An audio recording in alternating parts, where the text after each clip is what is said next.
ناظرین السلام علیکم ورحمۃ اللہ وبرکاتہ۔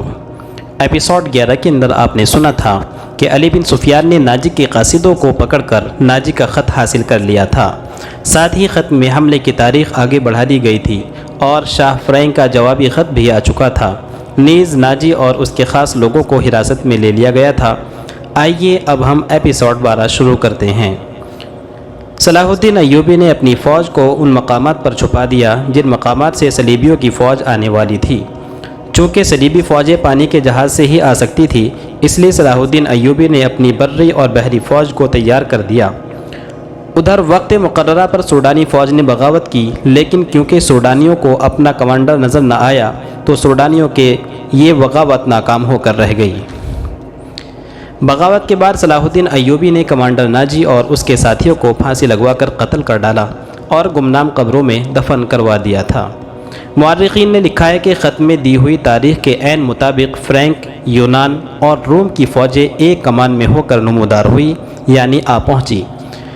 مورخین کے اعداد و شمار کے مطابق جنگی جہازوں کی تعداد 150 تھی۔ 12 سپر جنگی جہاز الگ تھے۔ یہ سب جہاز صلیبی فوج سے بھرے ہوئے تھے۔ اس فوج کا کمانڈر صلیبی ایملرک تھا۔ ساتھ ہی رسد کا سامان بے شمار بادبانی کشتیوں میں آیا ہوا تھا۔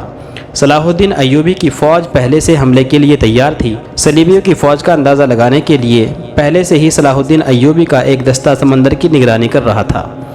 اس فوج کی کمان خود صلاح الدین ایوبی کے ہاتھ میں تھی۔ سارے فوجی صلاح الدین کے اشارے کے انتظار میں تھے۔ چنانچہ صلاح الدین ایوبی نے صلیبیوں کی بحری فوج کو سمندر کے کنارے کے قریب آنے دیا۔ جیسے ہی بڑے جہاز کنارے کے نزدیک پہنچے، اچانک ہی ان پر آگ برسنے لگی۔ یہ منجنیقوں سے پھینکی ہوئی آگ تھی۔ ساتھ ہی آگ کے گولے اور جلتے ہوئے تیر ان پر برس رہے تھے۔ اس آگ نے لکڑی کے جہازوں اور بادبانی کشتیوں میں آگ لگا ڈالی۔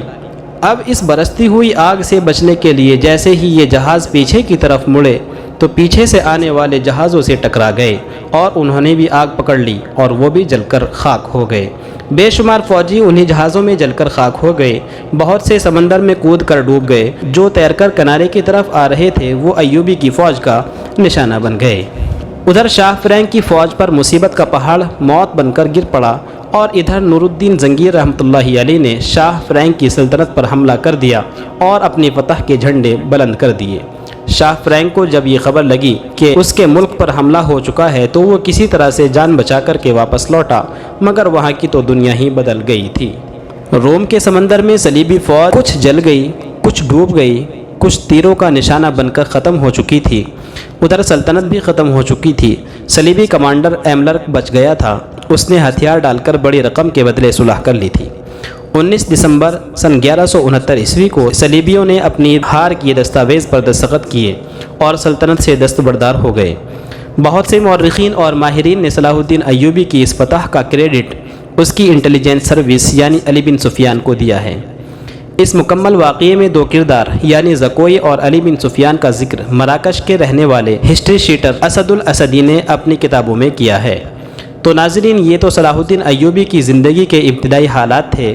آگے آنے والی قسطوں سے آپ کو اندازہ ہوگا کہ صلاح الدین ایوبی کس قدر نڈر، جانباز اور ذہین کمانڈر تھے۔